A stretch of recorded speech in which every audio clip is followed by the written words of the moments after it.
नमस्कार, मैं सिंगापुर से संध्या फिर एक बार आज आप सबके साथ जुड़ रही हूँ एक विषय लेकर आपका। और आज हम बात करेंगे आपके चौथे सत्र की जो सत्र 4 का पाठ्यक्रम है आपका, जिसमें सामान्य विषय 4 है। आज हम उसकी बात करेंगे और उसमें आप को प्रोजेक्ट कार्य करना है, प्रयोगात्मक कार्य करना है। और जिसके अंतर्गत दिया गया है कि आप उसमें किसी मेले, त्योहार, पर्व, घटनाओं, यात्रा आदि के वर्णन को आपको प्रस्तुत करना है और पावर पॉइंट प्रस्तुति आपको करनी है। तो इस विषय को लेकर के आज मैं अपनी तरफ से कुछ बातें रखने की कोशिश करूंगी। तो आइए देखते हैं कि क्या हम यहाँ से कौन सी बातें हम यहाँ से देखें जिनसे जो आपके लिए शायद थोड़ी सी लाभदायक हो। तो जैसा मैंने कहा कि आप ये सत्र 4 का सामान्य विषय 4 है और प्रोजेक्ट कार्य आपका ये शीर्षक है, जिसमें कि कई अलग अलग तरह के विषय हो सकते हैं जिन्हें लेकर के आप जिनके माध्यम से आप अपना कार्य करेंगे, अपनी पावर पॉइंट प्रस्तुति करेंगे। तो ये इसको जानने से पहले कि किसी भी विषय पे किस तरह से पावर पॉइंट आप बनाएं, किस तरह का विषय लें, उससे पहले थोड़ी सी जो एक आम जानकारी होती है पावर पॉइंट के विषय में, वो आपको पता होगी, लेकिन एक बार फिर से मैं उसे दोहराना चाहूंगी, क्योंकि अगर हम वही बातें बार बार दोहराते हैं तो हमें बहुत अच्छी तरह से याद हो जाती हैं। तो यहाँ पर जैसे मैंने लिखा है कि कुछ ध्यान देने योग्य बातें। अब ध्यान देने योग्य बातें कौन सी हैं? तो पावर पॉइंट बनाने के लिए मैंने 3 तरह की बातें यहाँ लिखी हैं: तैयारी करना, पीपीटी बनाना और प्रस्तुत करना। तैयारी करने से क्या तात्पर्य है, क्या अर्थ है मेरा कि तैयारी करनी है आपको पीपीटी बनाने के लिए? तो जब जैसे हमने बात की थी निबंध लिखने की या स्वतंत्र लेखन की या मौखिक की, तो भी एक कहीं ना कहीं तैयारी की बात आ रही थी कि आप जब भी कुछ लिखते हैं तो आपके पास कुछ शब्द हो, कुछ वाक्य हो, कुछ संरचनाएं हो, कुछ एक विषय हो जिस पर आप लिखेंगे। तो वही चीज यहाँ पीपीटी बनाने में भी है कि तैयारी आपको उसके लिए पहले करनी पड़ेगी। जैसे एक उदाहरण देती हूँ मैं। अगर आपको एक यात्रा का वर्णन करना है, तो यात्रा का वर्णन करने के लिए आपको क्या चाहिए? आपके पास कुछ अच्छी तस्वीरें हों उस यात्रा की, आपके पास लिखी हुई या तो डायरी हो या उस यात्रा की कुछ स्मरणीय बातें हों। वो अच्छी भी हो सकती हैं, बुरी भी हो सकती हैं, कुछ बहुत विशेष हो सकती हैं, कुछ बहुत आम हो सकती हैं। शायद आपने कोई नई चीज वहां सीखी या कुछ पुराना आपके साथ ऐसा घटित हुआ जो पहले भी हुआ था और वहां पर भी हुआ। तो आपके पास सामग्री होनी चाहिए, वो बहुत जरूरी है, क्योंकि जब वो आपके पास होगी तो आप पावर पॉइंट बनाने में आपको सुविधा रहेगी। उसके बाद तब आप पावर पॉइंट बनाते हैं। और पावर पॉइंट बनाने के लिए अगर आपके पास सामग्री है तो ये फिर बहुत कम समय लगेगा, क्योंकि आपके पास सब कुछ एकत्रित है, सिर्फ अब आपको बनाना है। और उसके बाद फिर आपकी प्रस्तुति होती है। ये प्रस्तुति आपकी मौखिक हो सकती है, हो सकता है आपको सिर्फ ये दिखाना हो और बोलना ना हो, या आपको इसमें ही ऑडियो आप चाहें तो पावर पॉइंट में ही अपने अपने आप को रिकॉर्ड करके आप डाल सकते हैं। तो वो आपका वो भी एक तरीका होता है कि आप उस समय ना बोले जब चल रहा है, आपने उसमें ही ऑडियो फाइल अपनी बना करके, और यहाँ ये कई ऐसे उसमें ऐसी सुविधा है कि आप वहीं पर अपना वॉइस रिकॉर्ड कर दीजिए। तो उस तरह की चीजें भी आप कर सकते हैं, लेकिन आपके पास सामग्री पहले से हो कि आपको क्या बोलना है, क्या करना है, तो आप वो भी चीजें आसानी से कर सकते हैं। फिर हम देखते हैं कि और किन चीजों की हमें जरूरत होती है। तो अब यहाँ जब हम पावर पॉइंट की सामग्री हमने ले लिया, हमने विषय चुन लिया, हमें किस पे बनानी है, क्या करना है, तो पावर पॉइंट बनाते समय भी आप कुछ चीजों का ध्यान रखें। जैसे सबसे पहली स्लाइड जो आपकी होती है, उस पे आपका नाम होना चाहिए, ईमेल होना चाहिए। अगर आप कोई सत्र है जिसके आप छात्र हैं या आप शिक्षार्थी हैं या आप अध्यापक हैं, तो वो सत्र अगर आपको डालना जरूरी है वो होना चाहिए। विषय होना चाहिए, क्योंकि पहली स्लाइड होती है वो हर जगह सबसे पहले देखी जाती है। तो अगर उसमें आपका विषय बहुत स्पष्ट लिखा है, आपका नाम और उसके साथ आपका जो भी परिचय है वो बहुत स्पष्ट लिखा है, तो वो सुविधा होगी देखने वाले को कि क्या ये किस विषय के लिए ये प्रस्तुति होने वाली है, किस विषय पर, और कौन इस प्रस्तुति को कर रहा है। वो कहाँ उसका पूरा परिचय आपको पूरा पूरा परिचय, मतलब ऐसा नहीं है कि वहाँ 2-4 पन्ने का परिचय हो, लेकिन संक्षिप्त रूप में आप उसे वहां लिख सकते हैं। फिर बात आती है कि आप जब दूसरी स्लाइड पर जाएं तो विषय प्रवेश के संकेत दे सकते हैं आप। तो आप वहां पर जैसे हम जब अपनी नोटबुक बनाते हैं तो भी हम उसमें विषय वस्तु लिखते हैं कि अब किसके बाद क्या क्या क्या क्या है, तो उस तरह से विषय प्रवेश के संकेत वहां पर हो सकते हैं। आप चाहें तो इसे बहुत जिज्ञासा पैदा करने लायक कोई चित्र ऐसा डालकर या कोई ऐसा वाक्य डालकर भी कर सकते हैं, और उसके बाद फिर आप विषय विषय प्रवेश पर आए, या आप उसे क्रम वहां क्रम आप लिख दें कि किस क्रम में आप अपनी बात को प्रस्तुत करने वाले हैं। फिर एक चीज जो ध्यान में रखने वाली होती है कि ज्यादातर स्लाइड पे आप शीर्षक देने की कोशिश करें। कोशिश ये करें कि हर स्लाइड पर ही शीर्षक हो, लेकिन अगर कहीं कहीं ये लगता है कि ये पिछली स्लाइड की ही अगली बात है जो एक पर ना लिखकर आपने दो या तीन पर लिखी है, तो वो भी ठीक है और आप उसका इस्तेमाल कर सकते हैं। लेकिन कोशिश ये रहे कि ज्यादातर स्लाइड्स पर शीर्षक हो।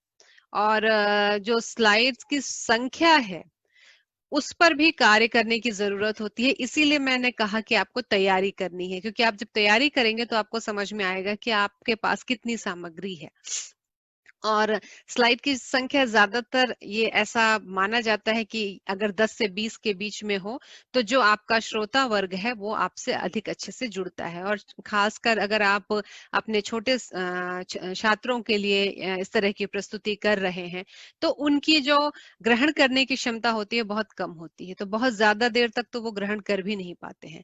तो ऐसी स्थिति में अगर आपके पास थोड़ा थोड़ा कम स्लाइड्स है तो वो ज्यादा बेहतर होगा। लेकिन ये भी एक कहने की बात है कि 10 से भी कम ना हो, मतलब 9 हो सकते हैं, ऐसा नहीं है, लेकिन ऐसा हो कि कुछ आप में उसमें कुछ विषय वस्तु हो। ऐसा नहीं कि पहली और दूसरी और तीसरी पे खत्म हो गई। हाँ, फिर वो आपका मौखिक जो है कि वो प्रस्तुति वो आपकी ज्यादा हो जाएगी पावर पॉइंट के बजाय, क्योंकि पावर पॉइंट का अर्थ ही यही होता है कि कुछ चीजें आपने बोली और कुछ लोगों ने देखकर ग्रहण कर ली। तो ये इसकी संख्या पर भी हमें ध्यान देने की जरूरत है। और फिर फॉन्ट की बात आती है। अभी हिंदी में भी बहुत तरह के फॉन्ट हैं जिनका हम इस्तेमाल कर सकते हैं। और तो एक तो स्टाइल की बात होती है कि आप किस तरह के फॉन्ट का इस्तेमाल करना चाहते हैं। यहाँ मैंने बहुत साधारण मंगल फॉन्ट ही इस्तेमाल किया है। एक पहले वाले में थोड़ा सा मैंने एडोबी फॉन्ट का इस्तेमाल किया है यहाँ पर, लेकिन ये भी बहुत ज्यादा नहीं है। मैंने बहुत साधारण रखा है, लेकिन आप चाहें तो अपने शीर्षक के लिए अलग और बाकी चीजों के लिए अलग फॉन्ट का इस्तेमाल कर सकते हैं।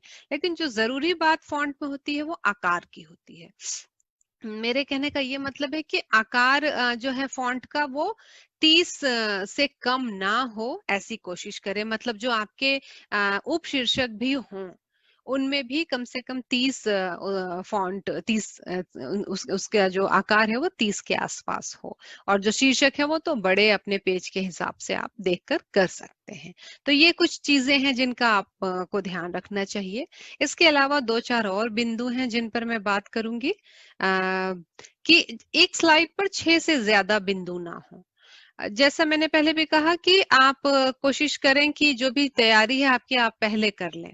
तो आपको जब आप तैयारी कर रहे हैं, आपके पास जब सामग्री एकत्रित होगी तो उसे आप बिंदु की तरह बांट लीजिए, और ये कोशिश कीजिए कि एक स्लाइड पर 4 से ज्यादा बिंदु ना हो।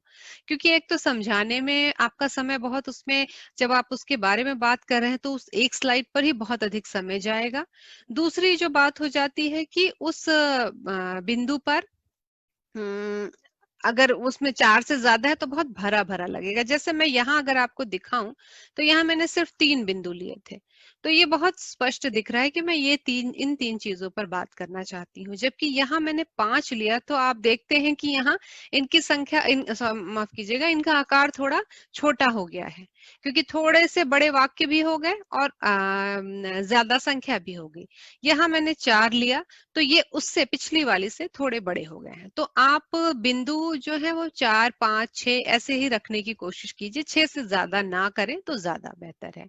और जो वाक्य है वो भी छोटे छोटे हों, सटीक अर्थ वाले हों, सिर्फ कुछ शब्दों से काम चल जाए तो बहुत अच्छा है। क्योंकि अगर आप देखें कुछ शब्द हैं तो वो ज्यादा स्पष्ट हैं, ज्यादा लंबा वाक्य है तो वो बहुत जैसे एकदम से नहीं दिख रहा है, थोड़ा-सा उसमें हमें थोड़ी ज़्यादा मेहनत करनी पड़ रही है। लेकिन कई बार हमें वाक्य ही देने पड़ते हैं क्योंकि तभी हम उस बात को बता सकते हैं कि क्या हम कहना चाहते हैं। सिर्फ़ 1 शब्द या 2 शब्दों से काम नहीं चलता है, तो आप वाक्य लिखिए, लेकिन कोशिश कीजिए कि उसको संक्षिप्त कर सकें।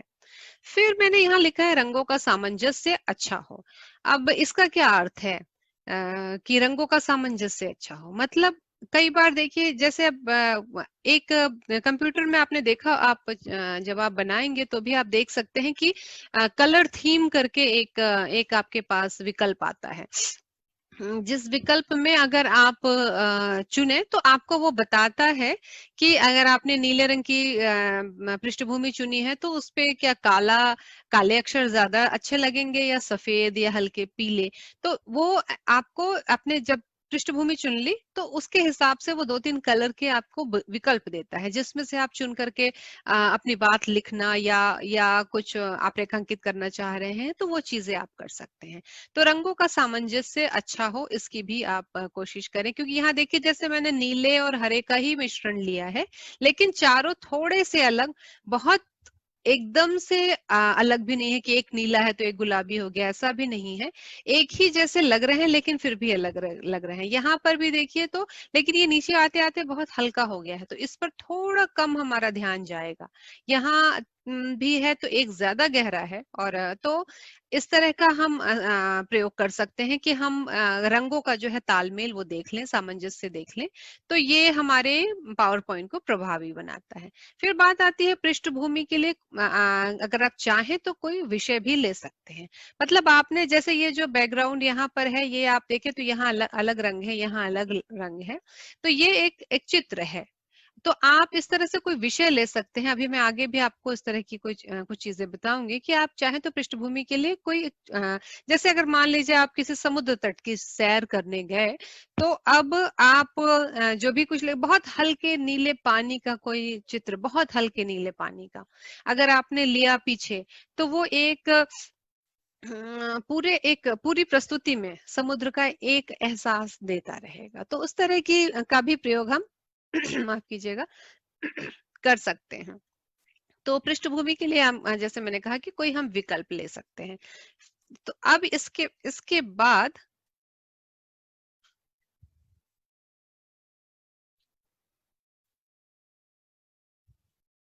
यहाँ एक अच्छा यहाँ एक शायद चित्र नहीं आया है जो मैं दिखाना चाहती थी आपको।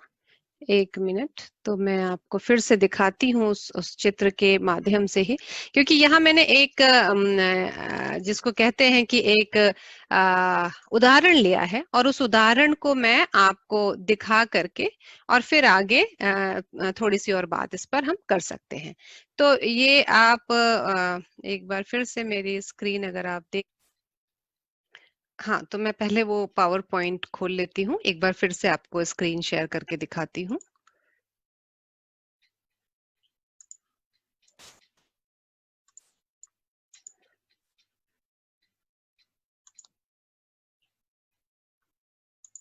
तो जैसा कि मैंने कहा कि एक ये किसी विद्यार्थी का है, बहुत छोटी कक्षा के, और उसने एक त्योहार के बारे में एक उदाहरण है, त्योहार के बारे में एक पावर पॉइंट प्रस्तुति की है।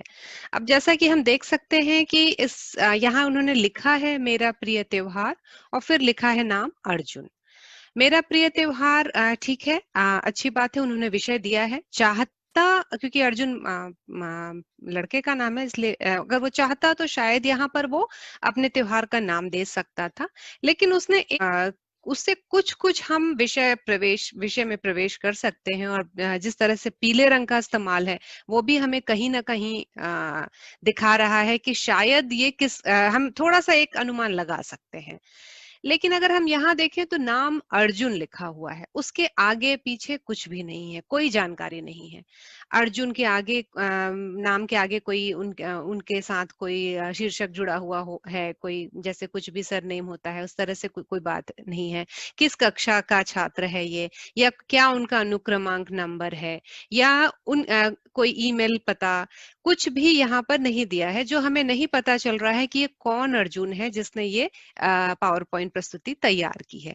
तो इसका आप ध्यान रखेंगे कि जब पहली स्लाइड जो आपकी होती है उस पे आप विषय, अपना नाम, आपका आपकी पहचान क्या है, आप अगर विद्यालय के लिए बना रहे हैं तो छात्र हैं तो किस कक्षा के छात्र हैं, और अगर आप किसी संस्थान के लिए बना रहे हैं, अपने छात्रों को पढ़ाने के लिए बना रहे हैं, तो संस्थान का नाम या जो भी आपसे जुड़ी हुई जहां जिसके लिए आप बना रहे हैं उससे जो भी आपकी पहचान आपको अपनी दिखानी है वो यहाँ होना चाहिए। ईमेल पता भी अगर दें तो अच्छा होता है, आजकल ये चलन में है काफी। फिर हम आते हैं दूसरी उस पर, अगर तो यहाँ पर देखते हैं कि अब यहाँ लिखा है त्योहार का नाम बसंत पंचमी और एक और चित्र है। तो शायद मेरे ख्याल से अर्जुन इसके बाद बताएगा कि किस त्योहार के बारे में वो बात कर रहा है और त्योहार के बारे में कुछ जानकारी देगा।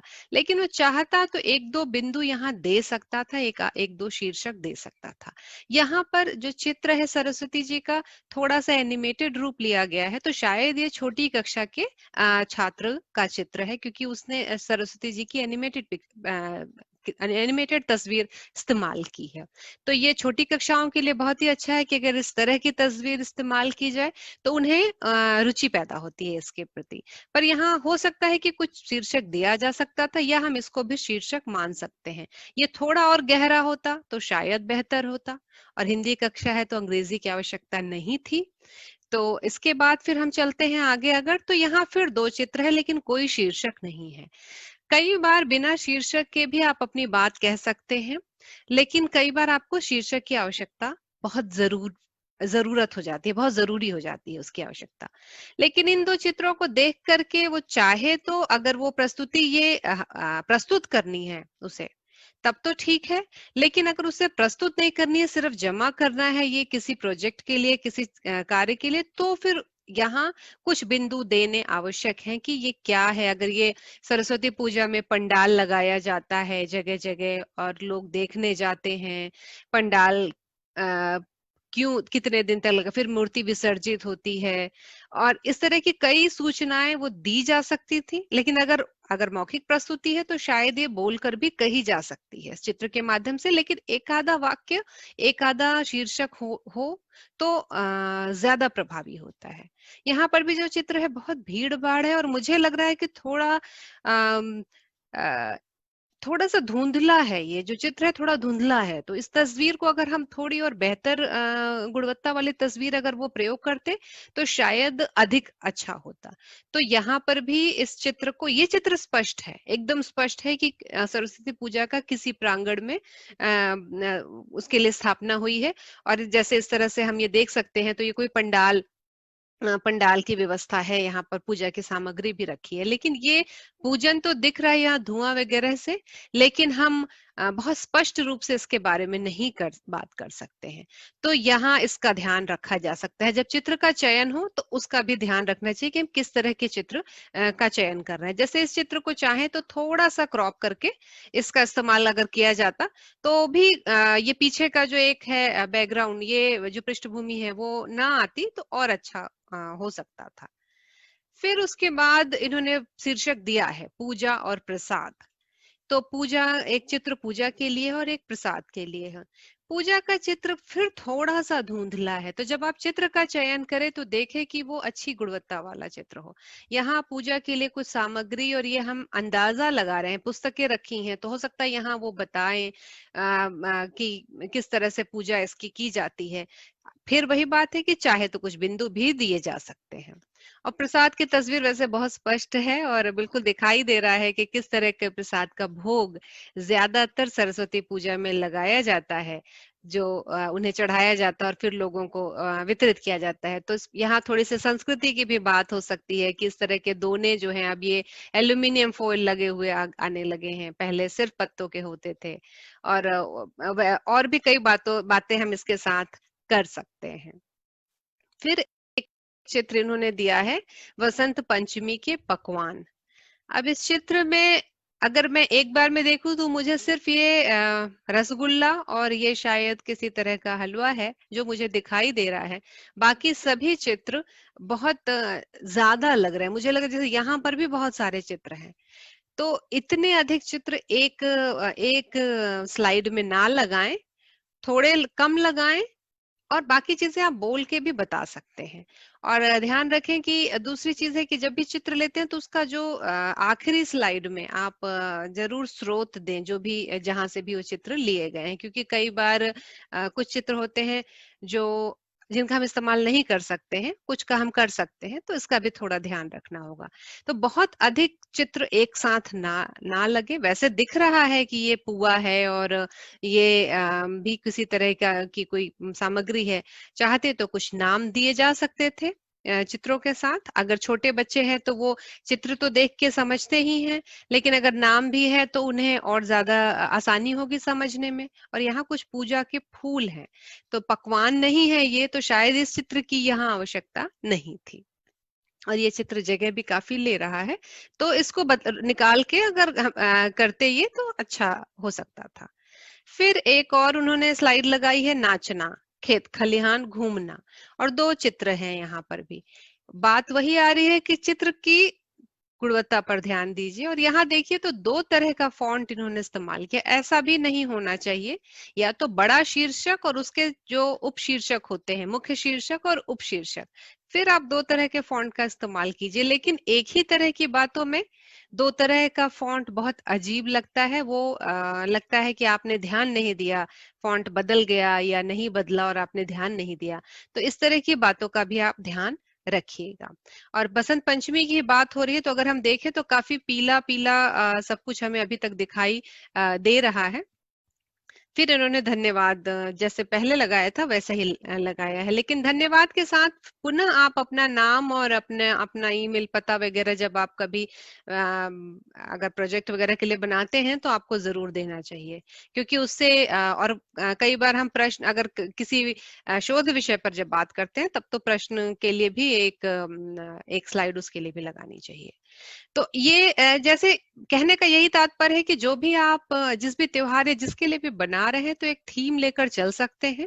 लेकिन ध्यान रखें कि जरूरी चीजें जैसे पहले स्लाइड पे क्या होनी चाहिए, फिर बाकी जो है बहुत ज्यादा भी चित्र ना हो, कुछ शब्द हो कुछ चित्र हो। ऐसा ना हो सिर्फ चित्र चित्र चित्र लगे हुए हैं, तो फिर उस स्लाइड का भी कोई बहुत अर्थ नहीं रह जाता है। उसका ध्यान दें। जैसे किसी ने ये होली का चित्र लगाया है, अब यहाँ इन्होंने ये कुछ बिंदु भी दिए हैं और इस चित्र को पीछे बैकग्राउंड में दिया, तो छोटे बच्चों के लिए ये चित्र अच्छा है। लेकिन अगर हम ये बिंदु देखें तो उसके हिसाब से ये चित्र ठीक नहीं बैठ रहा है। ये बिंदु बहुत बड़े बड़े हैं। परंपराएं, इतिहास, धार्मिक मान्यता, भिन्न प्रदेश, भिन्न रूप बरसाने की होली। तो थोड़ा सा सामंजस्य बिठाने की भी कोशिश करनी चाहिए। और ये भी है कि अगर छोटे बच्चों को समझाना है तो शायद ये चित्र ठीक है, और ये शब्द थोड़े और हम इनको सरल करके भी समझा के बता सकते हैं। अब यही बिंदु जो है इसको इन्होंने इस तरह से दिखाया है बिना किसी चित्र के। परंपराएं, इतिहास, धार्मिक मान्यता, भिन्न प्रदेश, भिन्न रूप बरसाने की होली। तो ये भी हो सकता है कि आपने एक बार इस तरह से ये जो आपके मुख्य विषय जो विषय के लिए आपने जिस विषय के लिए चुना है होली में, आपको इन बातों पर बात करनी है अपने शुरुआत के बाद, तो पहले आपने ये दे दी और फिर इसके आगे वाली स्लाइड्स में एक एक स्लाइड में आप परंपराओं की पहले बात कर लीजिए, फिर इतिहास की बात कर लीजिए कि इसके पीछे इतिहास में कौन सी कहानियां हैं, धार्मिक मान्यता क्या है इसकी, या भिन्न प्रदेशों में किस प्रकार भिन्न रूप से होली मनाई जाती है, बरसाने की होली का विशेष महत्व है तो क्यों है। तो ये आप चाहें तो इस तरह से पहले देकर और फिर एक स्लाइड में उसको विस्तार दे सकते हैं। ऐसे ही किसी भी तरह का, जैसे अगर मैं कहूं कि अगर त्योहार नहीं कहीं घूमने का वर्णन करना है आपको, तो वो भी आप चित्रों का भी सहारा ले सकते हैं और फिर आप बिंदुओं का भी। जैसे अब काश में भी पक्षी होता, अब ये घूमने के लिए यात्रा का ही वर्णन है, लेकिन अब इन्होंने शीर्षक दिया है काश में भी पक्षी होता। तो चाहे थोड़ा सा रोचक बनाया जा सकता है इस तरह से कुछ करके, क्योंकि अब ये जो इनका विषय प्रवेश होगा उसमें विविधता, स्थान, संस्कृति, लोग, मतलब घूमना क्यों जरूरी है या भ्रमण क्यों आवश्यक है, या मेरी कोई यात्रा, अगर मैं किसी यात्रा के बारे में बात कर रही हूँ तो उस यात्रा में प्रवेश करने से पहले मैं थोड़ा सा अगर देना चाहूं कि यात्रा किस प्रकार लाभदायी होती है, तो ये इस तरह से हम दे सकते हैं। और इस तरह के डिजाइन जो है आजकल आम है, आप कंप्यूटर में जब टाइप करते हैं तो इस तरह के आपको विकल्प आसानी से मिल जाते हैं और काफी स्पष्ट होता है, बिना किसी अलग से किसी चित्र के भी आप काफी चीजें दिखा सकते हैं, लेकिन इनके साथ अगर आप चित्र भी कुछ लगाएं तो लगा सकते हैं। अब जैसे गुलमर्ग का इन्होंने इन्होंने अपनी नजर से गुलमर्ग दिखाया है, मेरी नजर से गुलमर्ग। अब गुलमर्ग में ये चार चार बातों पर शायद ध्यान आकर्षित कराना चाहती हैं या चाहते हैं। बर्फ की चादर, वृक्ष, खेल, हवा में हम। तो बर्फ की चादर, वृक्ष, खेल, हवा में हम, उन्होंने पहले अपने बिंदु रख दिए, फिर चित्र चारों के, और उसके बाद मेरे ख्याल से बात की जा सकती है कि किस प्रकार गुलमर्ग में चारों तरफ बर्फ की चादर फैली हुई होती है या फैली हुई थी जब यात्रा की। पेड़ों पर भी कैसे बर्फ जमी हुई थी, या कौन कौन से खेल उन्होंने खेले, उसमें कितना आनंद आया। फिर हवा में हम, ये मेरे ख्याल से केबल कार की बात हो रही है, तो किस प्रकार का आनंद यहाँ आया। एक स्लाइड पर ही चार बातें की जा सकती हैं, लेकिन चाहे तो इसको दो दो में बांट लें और चित्र भी बड़े हो जाएंगे और थोड़ा बेहतर तरीके से किया जा सकेगा। अब इसी इसी इसी को दो तीन तरह से देखिए, आजकल आप इसको कर सकते हैं। जैसे अब ये मेरी नजर से गुलमर्ग, तो पहले ऊपर चित्र हो गए और फिर नीचे जो आपके बिंदु थे। इसी चित्र को अगर आप देखें तो इस तरह से भी हो गया। तो अब जो भी आपको बहुत स्पष्ट लग रहा हो, चाहे ये लग रहा हो, ये लग रहा हो, या ये लग रहा हो, आप उसको चुन सकते हैं। और लग रहा है कि चार ज्यादा हैं तो दो दो करके आप उनके बारे में बात कर सकते हैं। तो जब हम कहीं घूमने जाते हैं तो बिल्कुल आप वहां यात्रा का जब वर्णन कर रहे हैं तो आप सिर्फ चित्र ही नहीं, कोई आपने किसी से बात की है, वहां कुछ ऑडियो आपके पास है, या ऐसी कोई चीज है जो आप वीडियो के माध्यम से भी दिखाना चाहते हैं, तो आप उसको भी उसमें डाल सकते हैं। क्योंकि वीडियो आजकल पावर पॉइंट में लगाना काफी आसान है, तो आप वीडियो लगा सकते हैं। आप चाहें तो वहाँ के लोगों, बाजार की, और जो जो बहुत ये तो मैंने इंटरनेट के तस्वीरें हैं उनके माध्यम से दिखाया है, लेकिन अगर अगर वहाँ की असली तस्वीरें लोगों के साथ और बाजार की तस्वीरें, और आप कर रहे हैं, आपकी अपनी तस्वीरें हैं, तो वो ज्यादा और ज्यादा रोचक होती हैं। तो इस तरह का प्रयोग किया जा सकता है पावर पॉइंट बनाते समय। तो जैसा मैंने पहले ही कहा था कि आप जब पहली स्लाइड में आपका परिचय होना चाहिए, वो बहुत जरूरी है। उसके बाद आप एक विषय वस्तु बना लीजिए, उस विषय वस्तु में आप लिख लीजिए कि आपको कौन कौन से कौन आप क्या क्या करने वाले हैं, उसमें क्या क्या आपके पावर पॉइंट में होगा, और फिर एक एक करके सब पर बात करते जाइए। कोशिश कीजिए कि उसमें एक तो आपकी चित्र भी हो और बिंदु भी हो, सिर्फ चित्र हो ऐसा नहीं है, और सिर्फ लिखावट ही हो, पूरी एक एक पन्ने लिखे हुए हो, ऐसा भी नहीं होना चाहिए। तो दोनों का मेल हो। और उसके साथ ही आप अगर कहीं ऑडियो वीडियो डाल सकते हैं तो बिल्कुल डालिए। जब भी पावर पॉइंट प्रस्तुति की जाती है तो ऑडियो वीडियो का प्रभाव हमेशा बहुत अधिक रहता है, खासकर जब हम छोटे बच्चों को सिखाते हैं। तो बोलने से ज्यादा अगर हम कुछ दिखाते हैं तो उन्हें वो चीज बहुत अच्छी लगती है। अगर मैं बात करूं होली की, तो बरसाने के होली की आपने बात की, अगर उसका छोटा सा वीडियो आपने दिखा दिया 1 मिनट का या 30 सेकंड का, तो वो उनके दिमाग में बिल्कुल बस जाएगा कि बरसाने की होली होती कैसी है। या फिर अगर आपने गुलमर्ग में यहाँ किसी की स्कीइंग करते हुए तस्वीर दिखा दी, माफ कीजिएगा, वीडियो दिखा दिया, तो वो एक स्कीइंग शायद सभी बच्चे नहीं हमेशा कर पाए, उन्हें वो मौका ना मिले, तो एक उनके मन में उस खेल को आंखों देखा एक हाल जैसा होता है वैसा मिल जाएगा।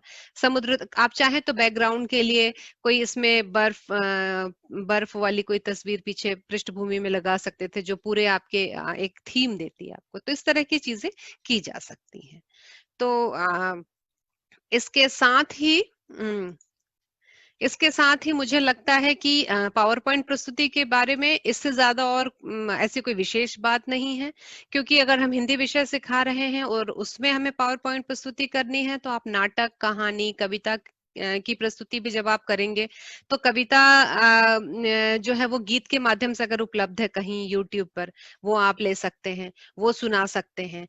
कवि का परिचय पहले आप दीजिए, फिर वो कविता है उसके बारे में कुछ अगर किसी ने कुछ कहा है या कुछ इस तरह की चीजें हैं तो वो भी दी जा सकती हैं। कहानी है तो चित्रों के माध्यम से उस कहानी को अगर हम दिखाएं तो वो बहुत उपयोगी होता है छात्रों के लिए, जल्दी वो याद रख पाते हैं इन चीजों को। तो इस तरह से छोटे छोटे विषय के हिसाब से बदल कर प्रयोग किया जा सकता है। याद रखने वाली बातें बस यही होती हैं कि आपका आपकी पहली स्लाइड, आखिरी स्लाइड जो है उस पे आपका परिचय और जानकारी हो। आप फॉन्ट का ध्यान रखें, ऐसा ना हो कि कहीं छोटा कहीं बड़ा, कुछ मतलब छोटा बड़ा हो वो ठीक है, लेकिन शीर्षक है तो बड़ा है, उपशीर्षक है तो छोटा है, इस तरह से वो चलना चाहिए। साथ ही ये नहीं है कि कहीं पर हम अपराजिता फॉन्ट इस्तेमाल कर रहे हैं, कहीं मंगल कर रहे हैं, एक ही जैसी चीजों में 5 तरह का अलग अलग फॉन्ट, वो बहुत बचकाना लगता है। तो वहां आप उपशीर्षक उपशीर्षक में बदल सकते हैं, लेकिन जो उपशीर्षक अगर 6 है तो वो 6 के 6 एक फॉन्ट में हो तो बेहतर रहेगा।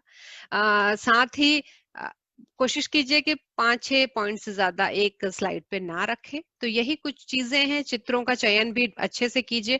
आखिरी स्लाइड पे आप संदर्भ देना ना भूलें, स्रोत देना ना भूलें, जहां से आपने चित्र लिए हैं वो उनका आप लिंक कॉपी करके और वहां पर आप लगा सकते हैं, क्योंकि अगर वो चित्र आपके खींचे हुए नहीं है तो उसका संदर्भ देना जरूरी हो जाता है।